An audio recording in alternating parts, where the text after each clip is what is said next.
1 year had passed since the bioweapon mission. Captain Minji stood on the observation deck of the Harmony watching the stars. The Harmony was a new kind of ship, built by both humans and council races working together. It combined the best technologies from both civilizations. The ship was bigger than any council vessel but smaller than the massive human warships. Its hull was smooth like council ships but with the sharp angles humans preferred. Blue and silver lights ran along its length.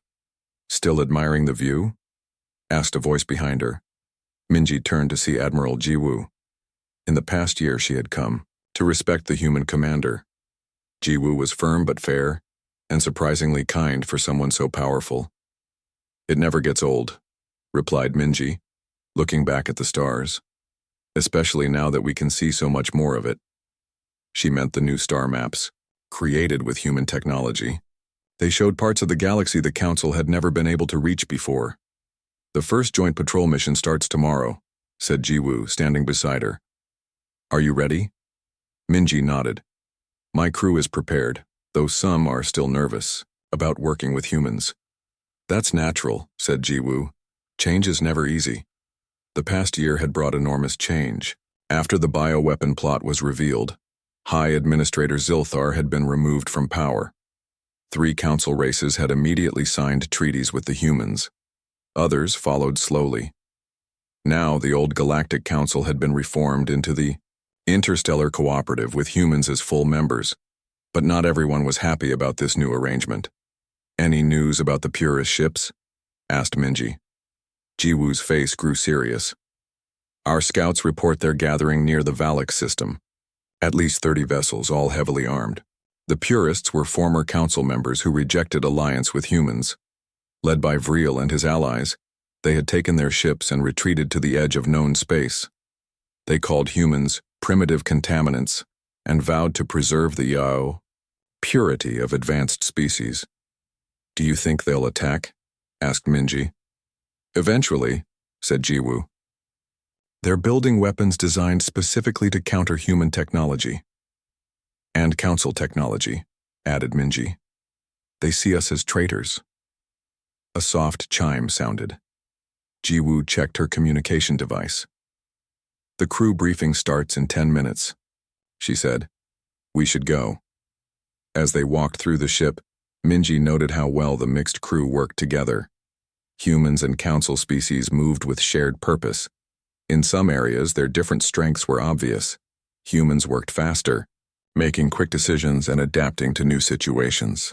Council crew members provided stability and precision, carefully monitoring systems and maintaining order. The briefing room was large, with seats for 50 crew members. At the front stood Commander Jihoon and Security Director Kyung-ho. Kyung-ho had recovered fully from his injury. His actions during the bioweapon mission had made him a hero to both humans and council moderates. Now he served as Joint Security Director for the Cooperative. "Admiral on deck," called a crew member as Jiwoo entered. Everyone stood at attention. "At ease," said Jiwoo. "Please sit." Once everyone was seated, Jihoon activated a large holographic display showing a star system. "This is the Valak system," he explained. "Our mission is to patrol its outer edge and monitor Purist activity. We will not engage unless attacked first." Kyung-ho stepped forward. "Our intelligence suggests the Purists are testing new weapons in this area. They've also been sending messages to sympathizers within cooperative space." "Are they planning an attack?" asked a human officer. "Not immediately," said Kyung-ho. "They're still building their forces, but their rhetoric has become more extreme." Jihoon changed the display to show a ship design. "They're modifying their vessels with new shielding systems designed to resist both human and council weapons. Can they succeed?" asked a council engineer. "Possibly," admitted Jihoon. "They've had a year to study our battle tactics, but we've been improving our technology too." After the briefing, Minji returned to her quarters to rest before the mission began. A message was waiting for her from her old tactical officer, Donghae. Donghae had chosen to join the Purists. His hatred of humans had grown too strong for him to accept the new alliance. His message was short. "You've betrayed everything we stood for. When the time comes, even friendship won't save you." Minji deleted the message with a heavy heart. So many old friendships had been lost in the past year, but new ones had formed too. The next morning, the Harmony departed from the Joint Fleet headquarters. It moved smoothly into fast space, its new engines combining human and council technology. Minji took her position as first officer on the bridge. Admiral Jiwoo sat in the command chair at the center. "Course set for the Valak system," reported the pilot. "Will arrive in 6 hours." "Perfect," said Jiwoo. "Maintain current speed." As the ship traveled, Minji reviewed the crew reports. Everything was running well.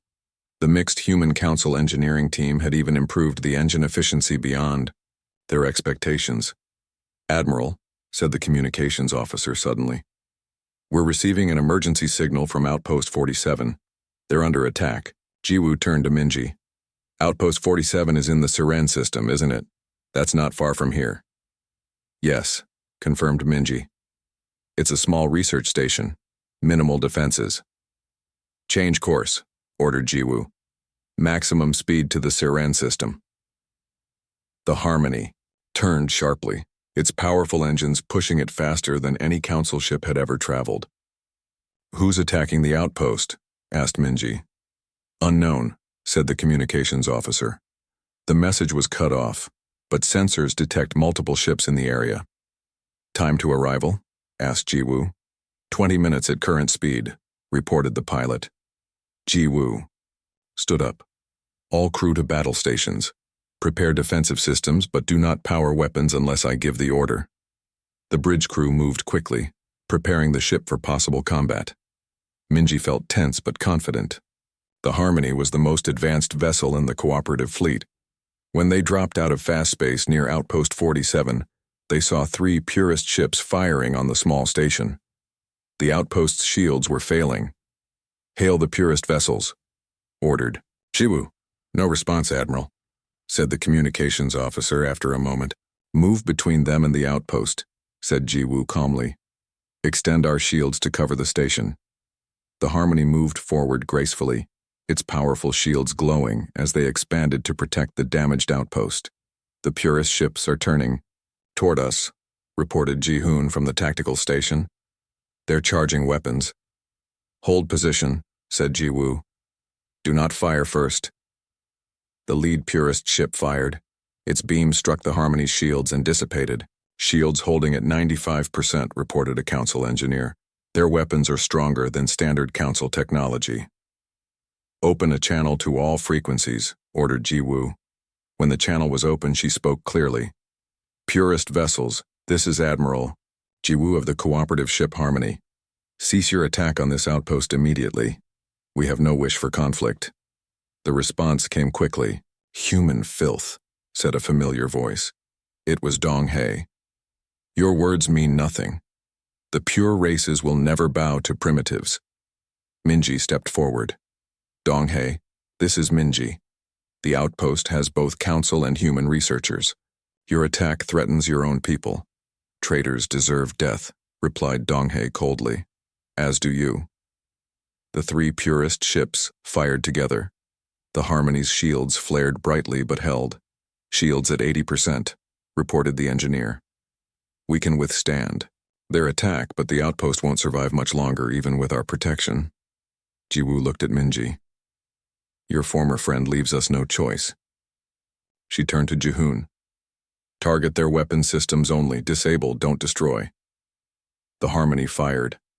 Beams of blue energy shot out, striking each Purist ship with perfect accuracy. Their weapons went dark immediately. "Enemy weapons disabled," reported Ji-hoon.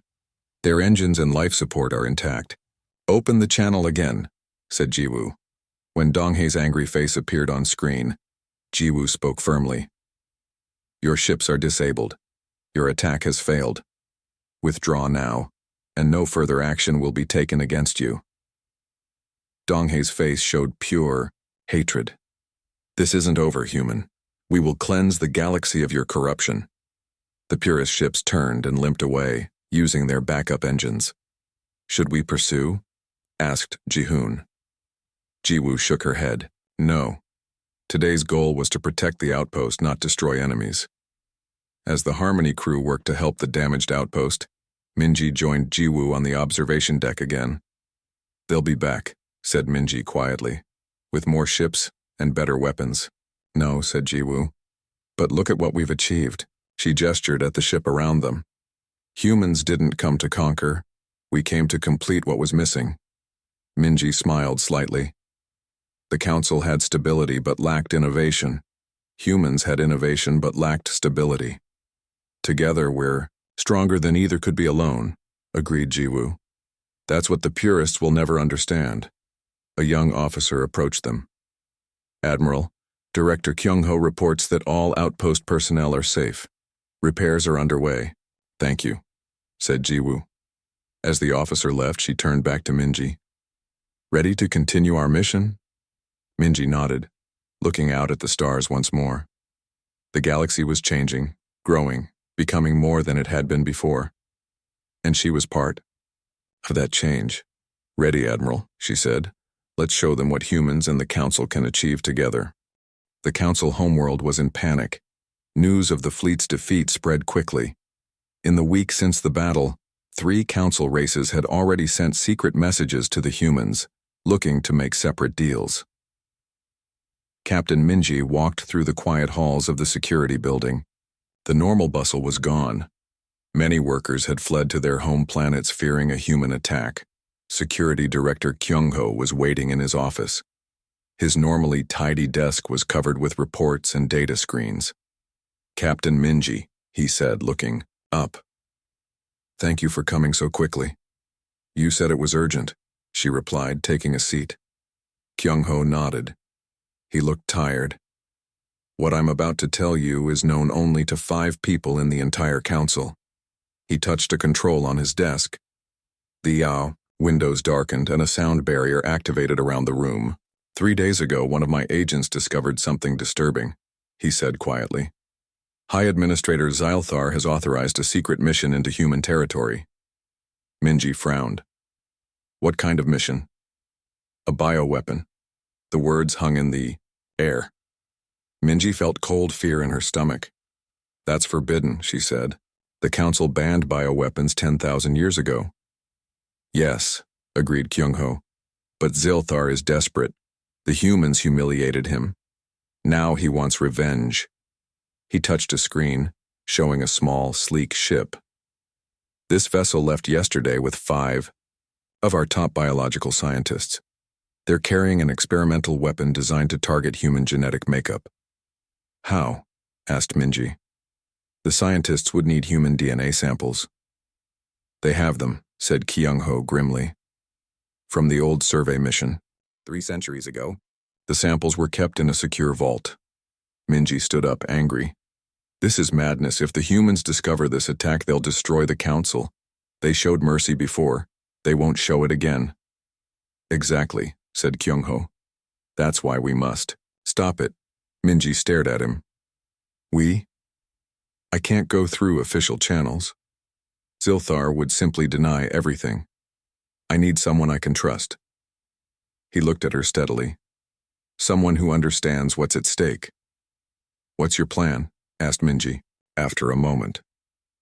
"I've sent a message to Admiral Jiwoo. He's sending a small ship to meet us at these coordinates." He showed her a star map. "The human ship will take us to find the bioweapon team." Minji felt dizzy. "You contacted the humans directly? That's treason." "Perhaps," said Kyung-ho, "but letting Zylthar start a war that will destroy our civilization is worse." He stood up. "I understand if you don't want to be involved, but I'm going, with or without you." Minji thought for a long moment. Everything in her training told her to report this to her superiors. But she had seen the human ship. She knew what they were capable of. "When do we leave?" she asked finally. 6 hours later, their small shuttle reached the meeting point. It was an empty region of space, far from any regular travel routes. "Sensors show nothing," said Minji, checking the controls. "They'll be here," said Kyung-ho confidently. As if on cue, a ship appeared in front of them.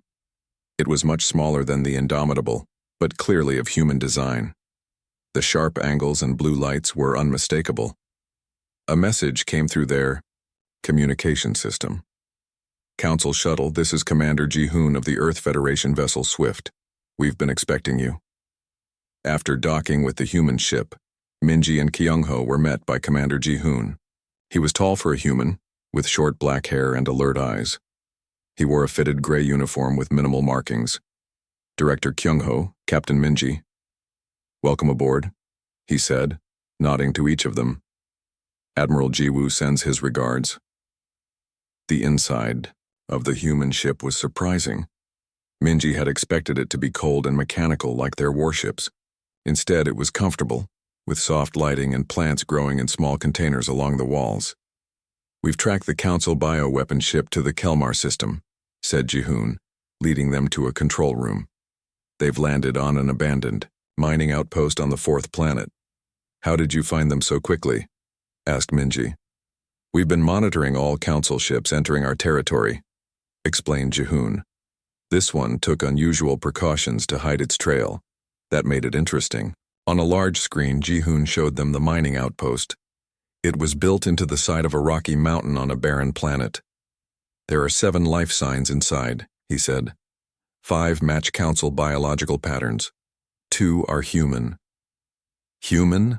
Asked Kyung-ho, surprised. Why would humans be there? Prisoners, most likely, said Ji-hoon, his face grim. They need test subjects for their weapon. Minji felt sick.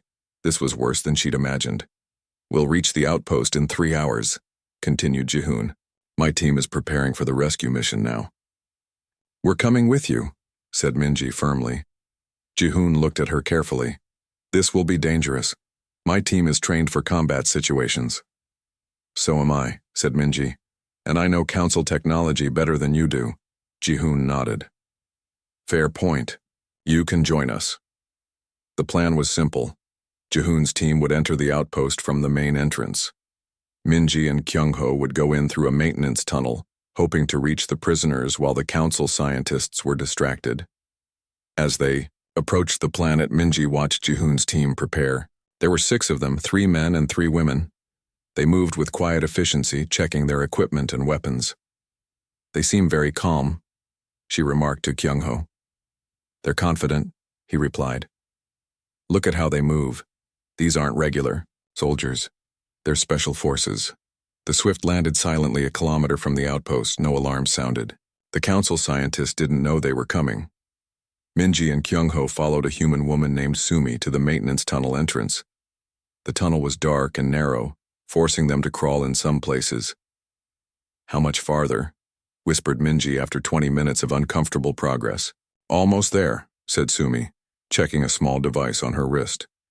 The prisoners are being held 2 levels down from where this tunnel exits. When they reached the end of the tunnel, Sumi carefully removed the cover. The corridor beyond was empty. They slipped out quietly. Ji-hoon's team should be entering the main entrance now, said Sumi, checking her wrist device again. The scientists will be focused on them. They moved quickly through the empty corridors. Most of the outpost was in darkness with only emergency lighting working. Down here, said Sumi, pointing to a stairwell. They had just started down the stairs when an alarm blared. Red lights flashed along the walls. They've detected Ji-hoon's team, said Sumi. We need to hurry. They ran down the stairs and along another corridor. At the end was a heavy door with a complex lock. Stand back, said Sumi. She placed a small device on the lock. It hummed softly for a few seconds. Then the door slid open. Inside were 2 humans, a man and a woman, strapped to metal tables. They looked weak but alive. Federation Rescue Team, said Sumi quickly, moving to free them. We're getting you out. Suddenly the door behind them closed with a loud bang. A gas began pouring into the room from vents in the ceiling. It's a trap, shouted Kyung-ho. Sumi pulled a mask from her belt and put it over her face. She tossed 2 more to Minji and Kyung-ho. Put these on, she ordered. The gas won't affect us now. The door opened again. A Council scientist stood there, pointing a weapon at them. Behind him were 2 security guards. Step away from the test subjects, ordered the scientist. Before anyone could move, a shot rang out. The scientist fell forward. Behind him stood Ji-hoon, his weapon still raised. Clear, he said into a communication device. We've found the prisoners and our team. Minji helped free the human prisoners while Sumi treated their wounds. They were scientists who had been kidnapped from a research station near the border. The bioweapon, said Minji urgently. Where is it? Main lab. 1 level up, said one of the rescued scientists weakly. They were almost finished. Ji-hoon nodded to 2 of his team. Go. Destroy everything. As they were leaving the outpost, Kyung-ho suddenly pushed Ji-hoon aside. A shot from a hidden council guard hit Kyung-ho in the chest. Ji-hoon reacted instantly, firing back and killing the guard. Then he knelt beside Kyung-ho. Medic, he called. One of his team rushed over. Why? Asked Ji-hoon, looking at Kyung-ho. Why save me? Kyung-ho smiled weakly. Because some of us understand, humans and council, we need each other. The medic worked quickly. He'll live, she said. But we need to get him to the ship quickly. As they carried Kyung-ho to the Swift, Minji walked beside Ji-hoon. Thank you, she said, for everything. Ji-hoon looked at her. This isn't over. When the council learns we stopped their weapon. I know, said Minji. But at least we've prevented an immediate war. Ji-hoon nodded. For now. They reached the ship as explosions began in the outpost. The bioweapon lab was being destroyed, along with all research data. As the Swift took off, Minji looked down at the burning outpost. She had betrayed her superiors but saved countless lives, both human and council. The real battle, she knew, was just beginning. The Grand Council chamber was in chaos. The 12 representatives of the council races shouted over each other, their voices echoing off the high ceiling. Captain Minji stood at the center of the room, waiting for the noise to die down. Hi, Administrator Zilthar, the oldest and most respected of the council members, finally raised his 4 arms. Silence, he called, his deep voice cutting through the noise. The room quieted. Captain Minji, said Zilthar, you have presented disturbing information. These humans claim to have hundreds of colonies and thousands of ships. They claim technology beyond our understanding. How do we know any of this is true? Minji stepped forward. The crystal cube they gave us contains detailed information about their civilization. Our scientists have confirmed the data is genuine. Or, a very good trick, said Councilmember Vreel, his snake-like body coiling with agitation. Humans are known to be deceptive. The ships we saw appeared from nowhere, said Minji firmly. Our sensors didn't detect them until they were there, and their main vessel, the Indomitable, is more powerful than anything in our fleet. Zilthar's face darkened. So you believe these humans? I believe they could have attacked us long ago. If that was their goal, Minji answered. A new voice spoke. Captain Minji is right. Heads turned to see Security Director Kyung-ho enter the chamber. Kyung-ho was shorter than most council officials, but his reputation made everyone listen. He had protected the council from threats for 50 years. I've studied the human data, said Kyung-ho, walking to the center of the room. Their technology is real. Their fold drive works on principles we've never explored. Their weapons use energy in ways we don't understand. He looked around the room. But, more importantly, I've analyzed their behavior. They've been watching us for centuries without attacking. Now they offer partnership rather than conquest. They build warships, shouted Vreel. Thousands of them. Those are not the actions of a peaceful race. They build warships because their history taught them to be ready for threats, said Kyung-ho. But they've also built hospitals, schools, and art centers across hundreds of worlds. Their data shows this clearly. Zilthar leaned forward. What do you suggest, Director Kyung-ho? Meet with them. Learn from them. Perhaps form an alliance. The chamber erupted again. Most voices were angry. Impossible. We cannot trust primitives. They must be controlled. Zilthar raised his arms again. Director Kyung-ho's suggestion is noted, but the Council has kept peace in this galaxy for 10,000 years. We did not do so by allowing upstart species to challenge our authority. He turned to Minji.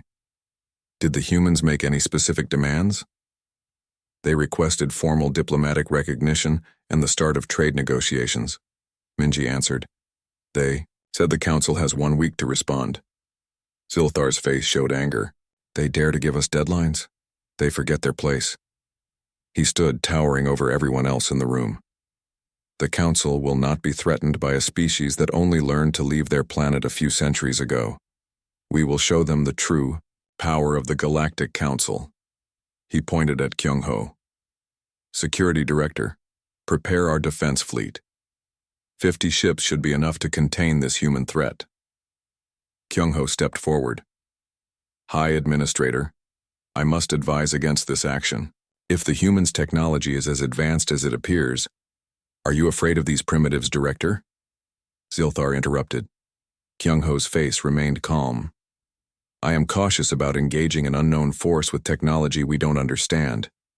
That is my job. And my job is to protect the Council's authority, said Zilthar. The fleet will depart in 2 days. Captain Minji will lead them to the human ship's location.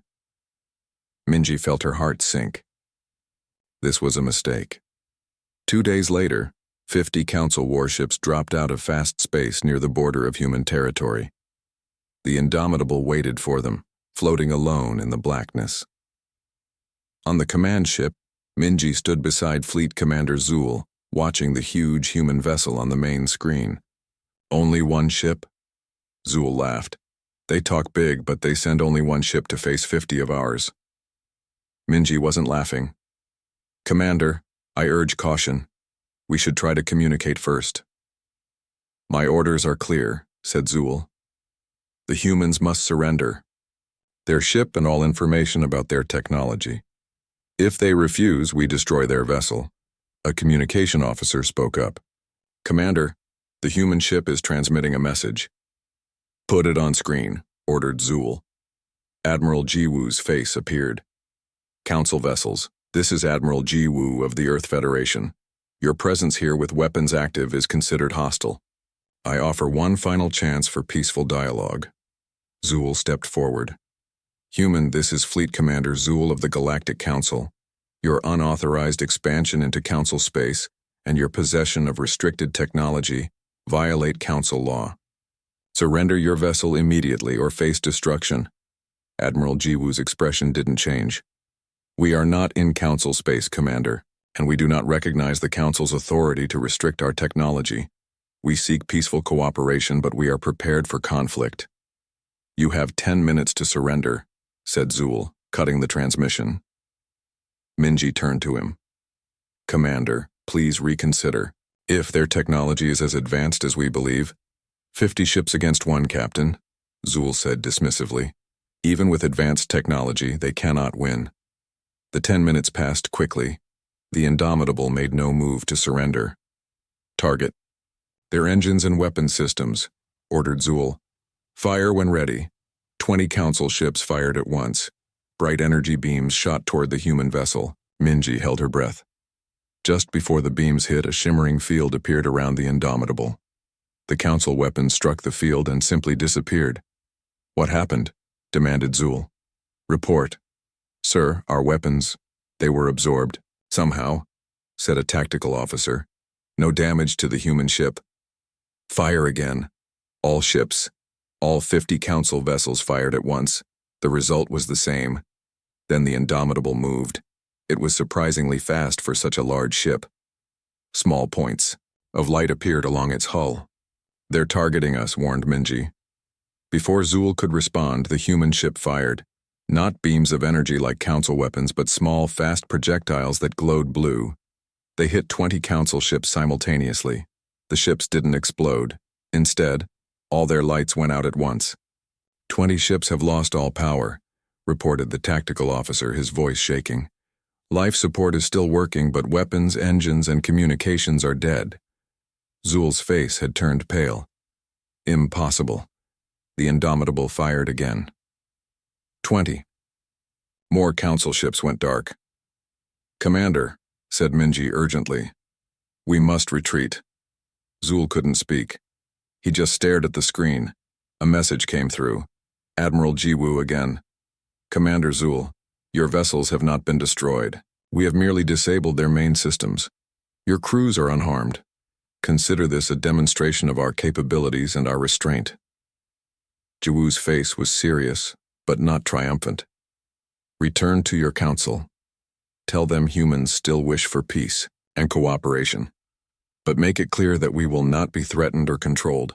The transmission ended. Zul finally found his voice. "Retreat," he whispered. "All functioning ships, retreat immediately." As the remaining council ships prepared to jump to fast space, Minji looked at the indomitable one last time. The humans could have destroyed them all. Instead, they had shown mercy. She wasn't sure if the council would understand this message of strength and restraint. But she did. Everything was about to change. The docking bay of the Stellar Wind was ready.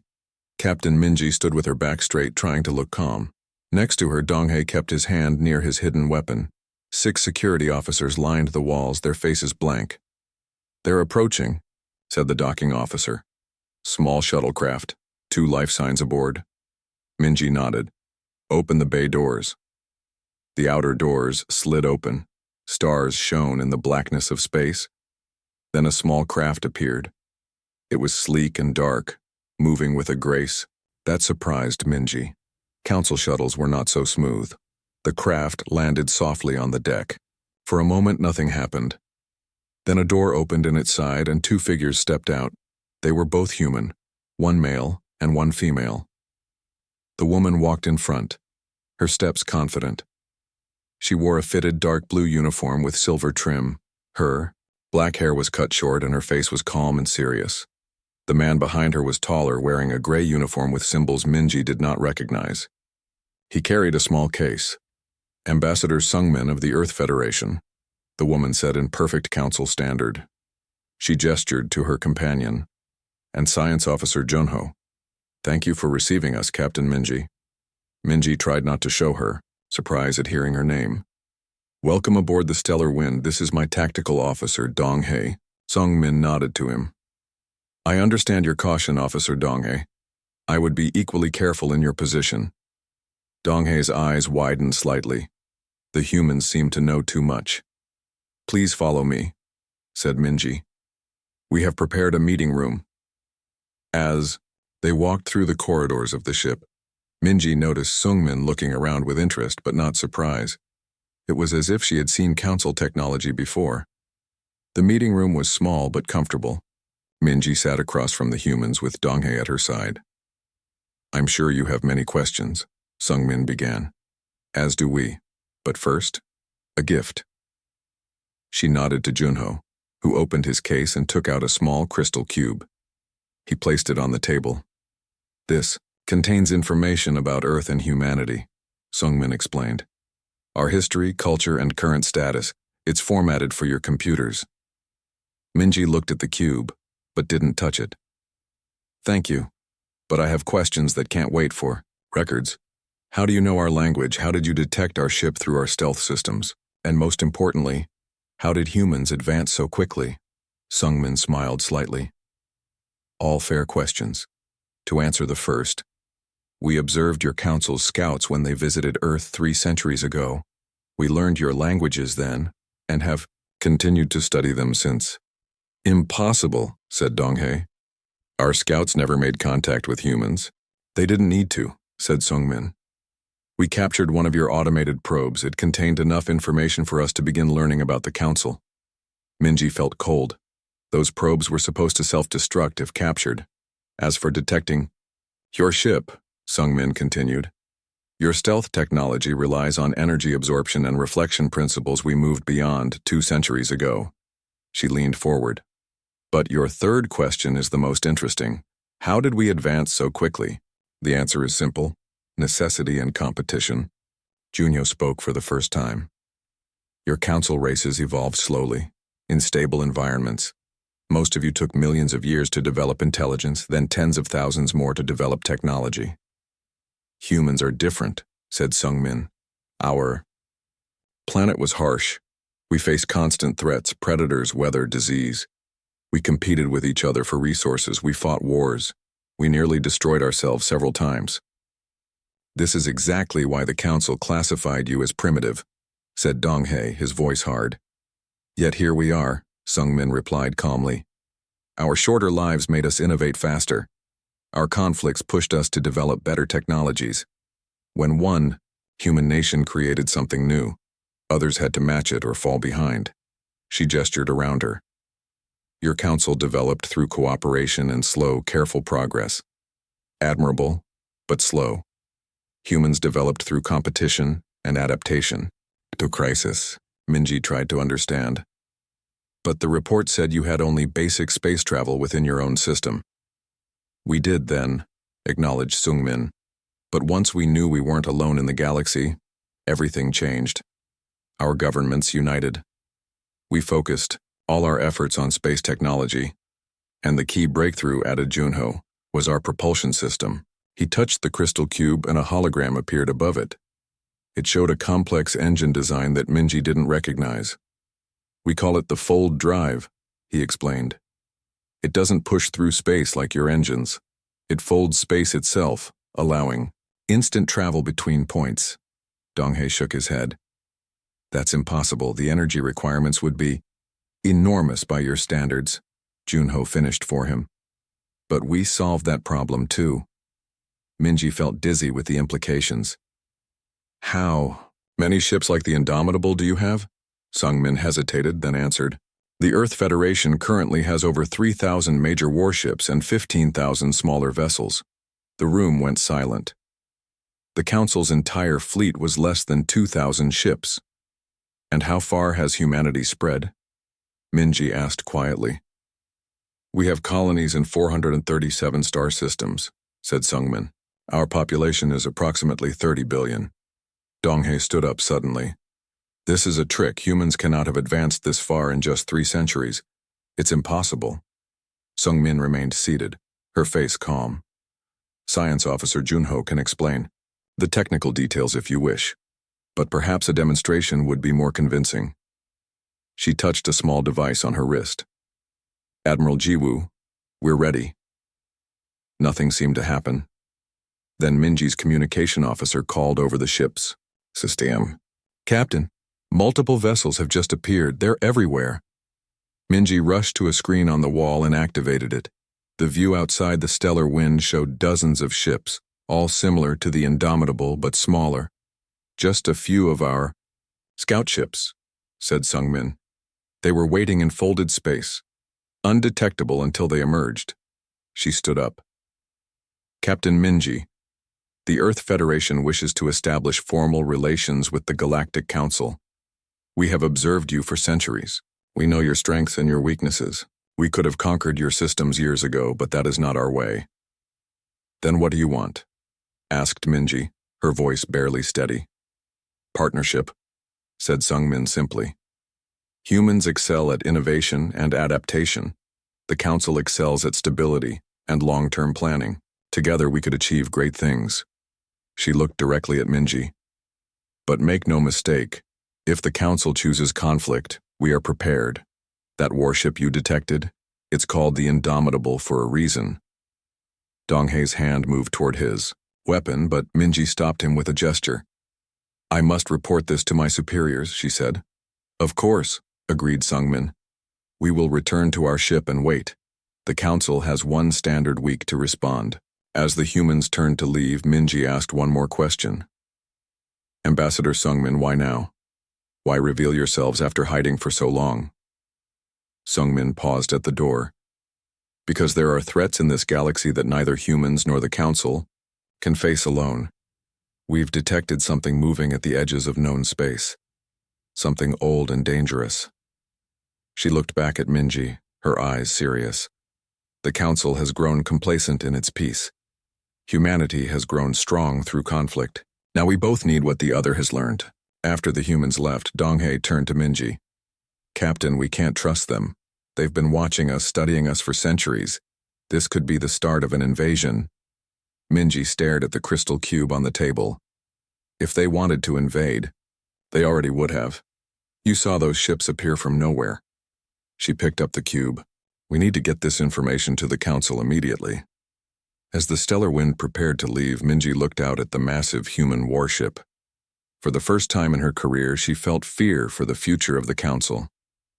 They had fatally underestimated humans, and now the galaxy would never be the same. The alarm rang through the monitoring station, its urgent tone breaking the usual quiet.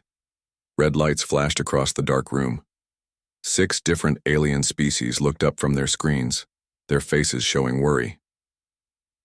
Unknown vessel detected in Sector 87, announced the computer. Size and energy readings exceed Council database parameters. Senior Monitor XL pulled up the data on the main screen. His 4 eyes blinked rapidly as he studied the readings. "This cannot be correct," he muttered. His gray skin turned a lighter shade, showing his stress. "The mass is 3 times larger than our biggest battleship. The energy output is impossible." "Send the alert to High Command," he ordered. "Priority Level 1. Captain Minji stood on the bridge of the stellar wind, a sleek scout ship that could move quickly and stay hidden. She was shorter than most Council captains, with dark hair pulled back tightly and alert eyes that missed nothing. Her uniform was dark blue with silver marks showing her rank in the Council fleet.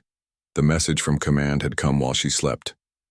Now, 12 hours later, her ship was racing toward the edge of known space. "Captain, we will reach the area in 10 minutes, said Donghae, her tactical officer. He was tall and serious, the best sensor expert in the fleet. "All stealth systems are working at full power." Minji nodded. "Good. When we arrive, we stay quiet. No active scans until I give the order." The bridge crew worked silently. Everyone knew this mission was unusual. The Council rarely sent ships to the outer zones. Whatever waited for them was important enough to break normal rules. "Dropping out of fast space in 3, 2, 1, said the pilot. The stars changed from streaks back to points of light. Minji felt the small bump as the ship returned to normal space. "Passive sensors only," she ordered. "Show me what's out there." The main screen lit up. At first, Minji saw nothing unusual, just the empty blackness of space with distant stars. Then Donghae adjusted the view, zooming in on something far away. "There," he said, pointing. Minji's eyes widened. A massive shape hung against the stars. It was clearly a ship, but unlike any she had seen before. While Council ships were smooth and rounded, this vessel had sharp angles and strange parts sticking out in ways that made no sense to her. "Size estimate?" she asked, keeping her voice calm.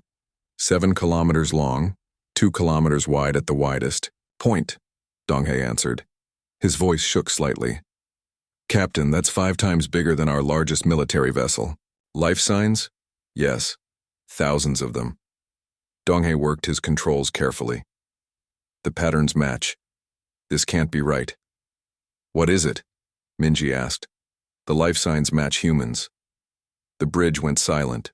Humans were known to the Council, but barely. 300 years ago, a survey team had found their planet, Earth, and classified them as a primitive species still fighting among themselves. The report said they had basic space travel within their own solar system, but nothing more. The Council had decided they weren't worth contacting yet and moved on. "That's impossible," said Minji. "Humans don't have this technology. They can barely reach their own moon." "The data is clear, Captain," insisted Donghae. "Those are human life signs." Minji stared at the screen, trying to understand. Could they have stolen this ship from another species? "Unknown," said Donghae. "But the design doesn't match any known species in Council records." Minji made a quick decision. "Move us closer, slowly. Keep stealth systems at maximum." The stellar wind crept forward. As they got closer, more details of the strange ship became clear. Its hull was dark gray, almost black, with lines of soft blue light running along its length. What Minji had thought were random parts sticking out now looked more purposeful. Weapons, perhaps, or sensors of some kind. "I'm detecting massive energy readings," reported Donghae. "Power systems far beyond our technology. And the weapons." He paused, checking his readings again. "If these readings are correct, a single blast from their smallest weapon would destroy our ship. We need to report this to the Council immediately," said Minji. "Prepare a message buoy with all our data." "Captain, interrupted the communications officer, her voice tight with alarm. We're being scanned. Minji felt cold fear run through her body. How? Our stealth systems. They cut through our stealth like it wasn't there, said the officer. The scan it's like nothing I've ever seen. Evasive action, ordered Minji. Get us out of... Captain, they're sending a message, said the communications officer. Audio and visual.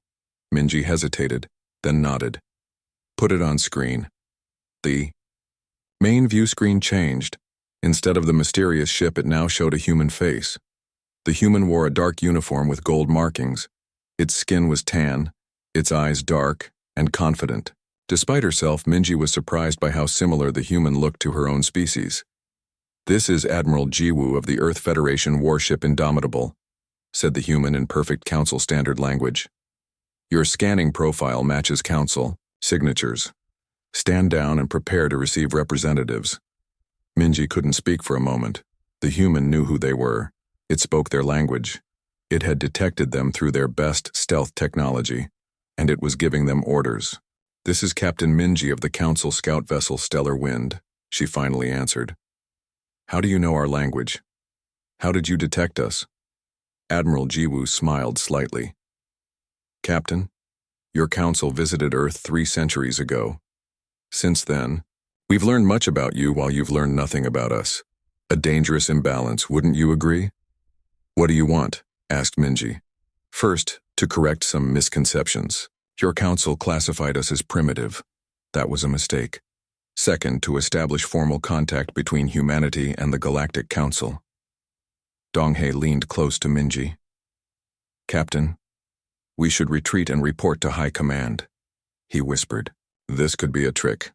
Minji considered this, but something in Admiral Jiwoo's confident manner told her running would be useless. Very well, Admiral, she said.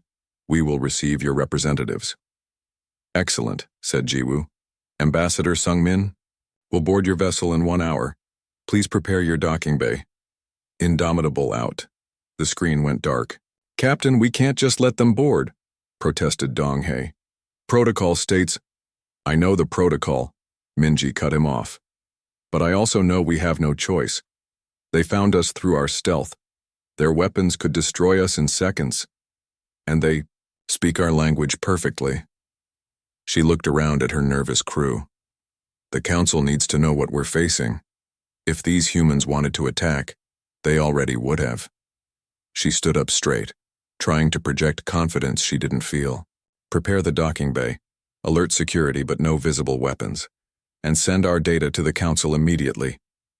As her crew rushed to obey, Minji looked back at the screen, now showing the massive human warship again. In 300 years, humans had gone from primitive to this. The council had made a terrible mistake, and now they would all have to live with the consequences.